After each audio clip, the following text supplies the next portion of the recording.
Maintenant, le point 3, ce qu'on appelle les types de sciences.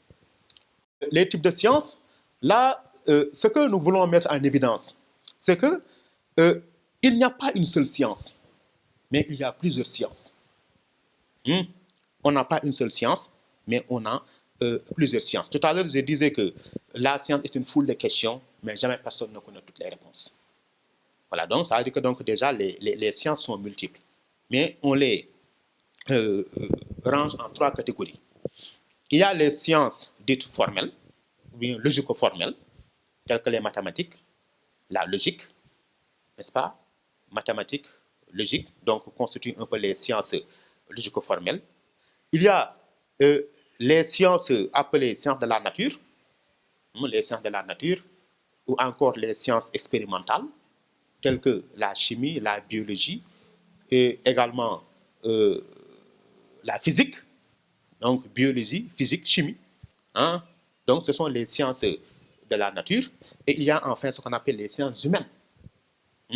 Les sciences humaines, c'est quoi? C'est l'histoire, c'est la sociologie, c'est la psychologie, c'est l'économie, etc. Donc ces sciences-là sont des sciences humaines. Mais ces sciences, donc, ça veut dire que toutes ces sciences qui existent n'ont pas les mêmes méthodes et n'ont pas non plus les mêmes objets d'étude. Les sciences logico-formelles, ce sont des sciences qui étudient les raisonnements, mais également qui étudient les nombres et les figures. Quand je dis la science des raisonnements, je fais allusion à la logique, le raisonnement. Est-ce que le raisonnement est valide? Est-ce que le raisonnement n'est pas valide? D'accord? La science des nombres et des figures, les nombres arithmétiques, les figures, la géométrie. Voilà, donc c'est ça ce constitue, n'est-ce pas, leur méthode. D'accord? Maintenant, ces sciences logico-formelles qui étudient les nombres et les figures nous proposent ou bien accèdent à des vérités appelées vérités formelles. Et une vérité, elle est dite formelle lorsque véritablement il y a accord dans la pensée avec elle-même. Donc il y a ce qu'on appelle, ce sont des vérités de cohérence. La cohérence du raisonnement. Si c'est cohérent, donc c'est valide. Si ce n'est pas cohérent, c'est invalide. Donc les sciences logico-formelles. D'accord? Voilà. Maintenant, les sciences appelées les sciences de la nature. Ces sciences de la nature ont pour objet ce qu'on appelle la nature. On les appelle également les sciences expérimentales en faisant référence à leur méthode. D'accord? Mais par rapport à leur objet, on dit sciences de la nature. Quelles sont ces sciences donc? Je rappelle, c'est la biologie, c'est la chimie, n'est-ce pas? C'est la physique, qui étudie la matière inerte, la matière vivante, mais également les constituants, n'est-ce pas, de la matière. Et ce qui modifie un peu la matière. Donc, c'est l'objet, n'est-ce pas, de ces sciences. Voilà. Maintenant, dans ce type de sciences, la méthode qui est utilisée, c'est la méthode à laquelle on fait recours, c'est la méthode expérimentale. La méthode expérimentale ou bien la démarche expérimentale. Une démarche que Claude Bernard a résumée en 3 parties: observation, hypothèse et vérification. Mais il faut préciser que ici, lorsqu'on parle d'observation, l'observation scientifique n'est pas à confondre avec l'observation vulgaire. L'observation scientifique, comme le dit Bachelard, est une observation qui est polémique, c'est-à-dire une observation qui fait naître un problème. Il y a un exemple que donne Claude Bernard. Claude Bernard, qui après une absence est revenu à la maison, s'est rendu compte que les urines de ses lapins étaient devenues claires et acides. D'accord? Il s'est dit, mais tiens, comment se fait-il que ces lapins-là puissent avoir des urines claires et acides? Parce que ces caractéristiques ne sont pas les caractéristiques, n'est-ce pas, des lapins, qui sont, n'est-ce pas, des herbivores. Souvent, ce sont les carnivores qui ont les urines claires et acides, et non pas les herbivores. Donc là, c'est ça, ce qu'on appelle une observation polémique. Donc, qui est en contradiction avec les attentes ou bien la science normale. Voilà. Maintenant, quand il a fait ce constat-là, qu'est-ce que lui, il a fait? Il est allé, tout simplement, acheter de la nourriture, il a donné au lapin à manger, et quelques temps après, il a constaté que les urines étaient devenues troubles et alcalines. Voilà. Maintenant, donc ça veut dire que là, qu'est-ce qu'il fait? Il va essayer, n'est-ce pas, il se donne les moyens, n'est-ce pas, de poser une hypothèse et de vérifier. Donc, parce que l'hypothèse, c'était quoi? L'hypothèse, c'est que si les lapins ont les urines claires et acides, c'est parce qu'ils sont restés pendant longtemps sans manger. Donc, c'est ça l'hypothèse. Mais il fallait donc vérifier cette hypothèse-là. Il leur donne à manger et les urines étaient redevenues normales. Et volontairement, il leur prive de nourriture, les urines étaient redevenues claires acides, il leur redonne à manger et c'était devenu, n'est-ce pas, trouble. Et finalement, il dit qu'à jeun, tous les animaux se nourrissent de leur propre chair. Hein? Donc, nous présentons les caractéristiques, n'est-ce pas, des carnivores, n'est-ce pas, lorsque nous sommes à jeun. Voilà, donc, observation, hypothèse et vérification. Il dit les faits suggèrent l'idée, l'idée dirige l'expérience et l'expérience donc juge l'idée. Donc, c'est donc la démarche expérimentale, donc on retrouve un peu dans ce qu'on appelle les sciences de la nature. Et dans ces types de sciences, les types de vérités que nous avons, ce sont des vérités adéquations. Et quand on dit vérité adéquation, ça veut dire qu'il y a accord, n'est-ce pas, de discours avec la réalité. Tout à l'heure, avec les sciences formelles, on avait dit que la vérité, c'est accord de la pensée avec elle-même. Mais cette fois-ci, dans les sciences, n'est-ce pas, expérimentales, on a accord de la pensée avec la réalité. Donc, la cohérence du discours, de la pensée, la cohérence du discours, l'accord de la pensée avec elle-même, c'est une condition nécessaire, mais elle n'est pas une condition suffisante. Pour que l'on puisse parler de vérité, il faudrait qu'il y ait, n'est-ce pas, cet accord avec la réalité. Et les sciences, enfin les sciences humaines, dans ces sciences, l'objet d'étude, c'est l'homme. Donc, l'homme en tant que sujet qui agit, l'homme en tant que sujet, n'est-ce pas, social, n'est-ce pas, l'homme en tant que sujet, n'est-ce pas, doué de liberté, c'est cet homme-là qui intéresse donc les sciences humaines. Donc, c'est l'économie, c'est l'histoire, c'est la sociologie, c'est la psychologie. Maintenant, dans ces sciences-là, quelles sont les méthodes? On a plusieurs méthodes. Il y a les fouilles, les sondages, la documentation, il y a l'interprétation, etc. Donc, ce sont ces méthodes-là qu'on utilise, n'est-ce pas, dans ces sciences. Un historien, pour étudier les faits du passé, il n'est pas témoin des faits. Il lui faut une documentation. Il lui faut, n'est-ce pas, des fouilles. Il lui faut, n'est-ce pas, des enquêtes. Voilà, donc ce sont les méthodes qui sont utilisées, n'est-ce pas, dans ces sciences. Et là aussi, on dira que la vérité, c'est l'accord de la pensée avec, n'est-ce pas, les faits, l'accord de la pensée avec la réalité. Donc, on a ce qu'on appelle une vérité adéquation.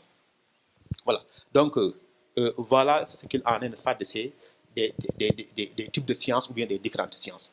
Donc, je dis qu'il n'y a pas une science, mais il y a plusieurs sciences, et que toute science est définie par rapport à son objet et par rapport à sa méthode. D'accord? Si la science porte sur les nombres et les figures, on dit science formelle. D'accord? Ou bien science des nombres et des figures, science logico-formelle. Si ça porte sur la nature, on dit science de la nature. Si ça porte, n'est-ce pas, sur l'homme, on dit science, n'est-ce pas, humaine. Voilà. Maintenant, dans ces sciences humaines, le problème qui se pose souvent, c'est le problème de l'objectif, le problème de l'objectivité. Et j'avais dit tantôt que certains même veulent, par exemple, rejeter, n'est-ce pas, ces sciences-là, parce que considérant qu'elles ont du mal à accéder à la rigueur, n'est-ce pas, qu'on retrouve dans les autres sciences. Voilà. Maintenant, et enfin, pour que le temps qui nous est imparti tire à sa fin, il y a ce qu'on appelle la science comme refus des certitudes inébranlables. Dès son apparition, la science, quand même, la science a fait naître en l'homme ce qu'on appelle un certain enthousiasme. La science s'est donnée même comme le modèle même de la certitude, le modèle de la certitude, au point que les positivistes en arrivent à dire que seule la science est en mesure de nous fournir des vérités. Mais ces vérités que nous fournit la science sont-elles des vérités qui sont définitives? À cette question-là, nous pouvons répondre par la négative. Nous considérons que la science, elle évolue, mais elle évolue en rectifiant, n'est-ce pas, ses propres erreurs. C'est pourquoi, d'ailleurs, quelqu'un comme Bachelard en arrive à dire que la science est la rectification du savoir. Sa structure est la conscience de ses fautes historiques. Scientifiquement, on pense de vrai que comme la rectification d'une longue erreur. Donc, pour dire tout simplement que la science ne peut évoluer, elle évolue, et elle ne peut évoluer qu'à travers ce qu'on appelle les ruptures épistémologiques. Et quand on dit rupture épistémologique, là, nous pensons au soubresaut, au bouleversement, n'est-ce pas, qui s'opère, n'est-ce pas, en science. Donc, on passe, n'est-ce pas, d'une théorie, n'est-ce pas, à une autre théorie. Voilà. Maintenant, ça veut dire que ce passage-là, n'est-ce pas, ça se fait, n'est-ce pas, par des ruptures. Théorie scientifique, elle est à la fois vraie et provisoire. Elle n'est jamais définie, elle n'est jamais définitive. Elle est provisoire, pourquoi? Parce qu'elle est appelée à être dépassée. Voilà. Il dit que ce qu'il y a de rationnel, nous dit Karl Popper, ce qu'il y a de rationnel dans les sciences, c'est quoi? Il dit que c'est son caractère dynamique, sa possibilité même de croître. Mais cette croissance, n'est-ce pas, en droit, est tout à fait infinie. Il dit que, donc, si en science, on prétend donc accéder à la vérité définitive, ce ne serait même pas parce que cette vérité-là serait atteinte, mais parce qu'on aurait abandonné la démarche, ce qu'on appelle la démarche critique. Donc, pour montrer tout simplement que, donc, on peut toujours dépasser une théorie scientifique. Donc, pour expliquer un peu la théorie de Popper, donc, je vais essayer, n'est-ce pas, de donner un exemple. Voilà. Donc, supposons, par exemple, que un touriste débarque, par exemple, dans une ville. Il débarque dans une ville, n'est-ce pas, il croise, n'est-ce pas, de belles filles.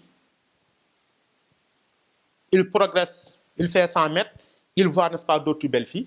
Il pourrait se dire que, mais tiens, dans cette ville, toutes les filles sont belles. Dis donc, c'est parce qu'il aura procédé par induction. Or, il dit que dans les sciences, n'est-ce pas, de la nature, on a cette induction-là.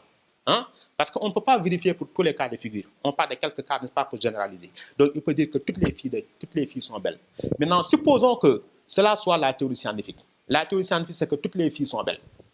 Maintenant, Karl Popper, il nous dit quoi? Karl Popper nous dit qu'une théorie scientifique ne peut, elle est toujours provisoire et qu'aucune expérience ne peut permettre de vérifier de façon définitive une théorie. Voilà. Maintenant, ce touriste, quand il fait, n'est-ce pas, les quartiers, peut-être les premiers quartiers qu'il a vérifiés, il entre, n'est-ce pas, dans certaines maisons, n'est-ce pas, il peut toujours voir, n'est-ce pas, de belles filles. Cette expérience a corroboré la théorie, mais elle ne peut pas nous permettre de dire que la théorie est valable, n'est-ce pas, de façon définitive. Mais cette théorie-là a résisté au test. Mais si par hasard, un jour, il entre, n'est-ce pas, il fait irruption, n'est-ce pas, dans une maison, d'accord, il va, n'est-ce pas, dans un quartier, il voit quelques filles qui sont, n'est-ce pas, dans la localité, mais qui ne sont pas belles. Donc là, on peut dire que la théorie, n'est-ce pas, elle est en crise. D'accord. Voilà.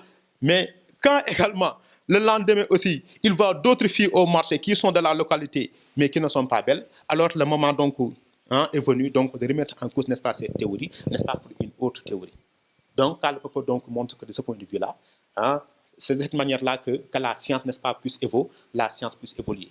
Donc, elle n'est jamais définitive, mais elle est tout à fait provisoire. Et on peut donner des exemples tirés un peu des mathématiques, n'est-ce pas, avec les fameux théorèmes d'Euclide, les théorèmes, n'est-ce pas, de Riemann et de Lobachevsky. Donc, pour montrer qu'il y a d'autres types, n'est-ce pas, de géométrie qui ne sont pas ce qu'on appelle la géométrie, qui sont différentes donc de la géométrie d'Euclide. D'accord? Voilà. Donc, lorsque donc nous disons ici que la science, comme un refus des certitudes inébranlables, c'était pour montrer tout simplement que la science, elle ne produit pas de vérités définies, des vérités définitives.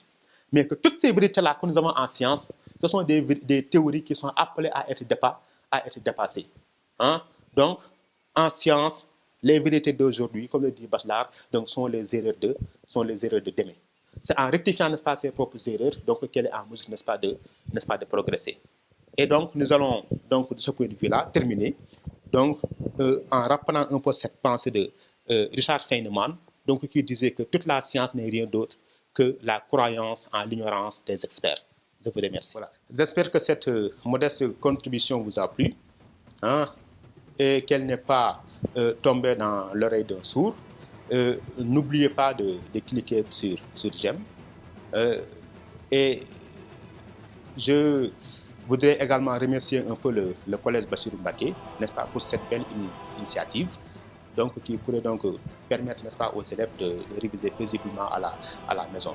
Donc, comme on dit, nous sommes à l'ère, n'est-ce pas, du coronavirus, donc restez chez vous, n'est-ce pas, et là vous protégez et vous protégez, n'est-ce pas, vos proches. Donc, n'oubliez pas de cliquer sur j'aime avant de quitter.